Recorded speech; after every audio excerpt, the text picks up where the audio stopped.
దేవునికి స్తోత్రం. ప్రియమైన సహోదర సహోదరులకు శుభాభివందనములు. ఈ రోజు దేని వాగ్దానం కీర్తన 115 అధ్యాయం 11వ వచనం. యెహోవాయందు భయభక్తులు గల వాళ్ళారా, యెహోవాయందు నమ్మిక ఉంచుడి, ఆయన వారికి సహాయము, వారికి కేడము. చూడండి, ప్రభువైన యేసుక్రీస్తు వారంటే భయపడతారు, ఆయనందు భక్తి చేస్తారు. కానీ ఆయన యందు నమ్మిక ఉంచేవారిగా ఉన్నారా? ఒక్కసారి మిమ్మల్ని మీరు పరిశీలన చేసుకోనండి. దేవుడు తన వాక్యం ద్వారా సెలవిచ్చే ప్రతి మాట నమ్మేవారిగా ఉంటున్నారా? సందేహపడుతున్నారా? దేవుడు ఎప్పుడో చేసినటువంటి కార్యములు కదవి, ఇప్పుడు కూడా నా జీవితంలో అవి జరిగిస్తాడా అని సందేహపడుతూ అనుమానంతో భక్తి చేసేవారుగా ఉంటూ ఉన్నారేమో. మన దేవుడు నిన్న నేడు ఎల్లప్పుడూ ఏకరీతిగా ఉండే దేవుడని మర్చిపోవద్దు.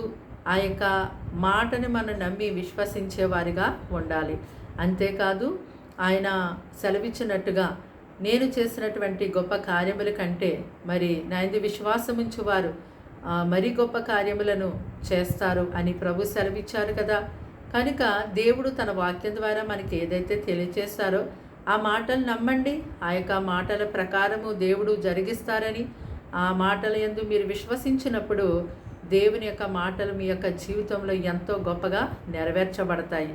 ఎవరైతే దేవుని యందు భయభక్తులు కలిగి ఆయన యందు నమ్మిక ఉంచి జీవిస్తారో వారికి ఆయన ప్రతి విషయమందు సమస్త విషయాలలో గొప్ప సహాయకుడిగా ఉండి వారికి గొప్ప కేడెమ వలె ఉండి ఎంతో గొప్పగా వారిని రక్షిస్తారు. ప్రార్థన. దేవానికి వందనాలు, స్తోత్రాలు, స్తుతులు తండ్రి. మాటలు వింటుని ప్రజలు మీ రక్తంతో కడిగి పవిత్రపరచండి. ఇదిగోనైనా వారికి వారింటి వారికి రక్షణ కలిగించేయండి.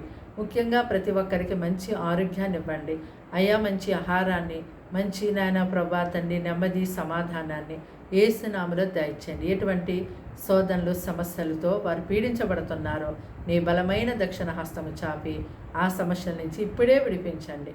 వారిని వారి కుటుంబాన్ని కంచె విసి కాపాడమని, ఈ దినమంతా వారికి గొప్పగా తోడై ఉండమని, ఏ విషయంలో అయితే మొరపెడుతున్నారో ఆ ప్రార్థనకి జవాబు దయచేస్తారని నమ్ముచు యేసు నామములో ప్రార్థన సమర్పించి అడిగి పెట్టుకుంటున్నాం తండ్రి.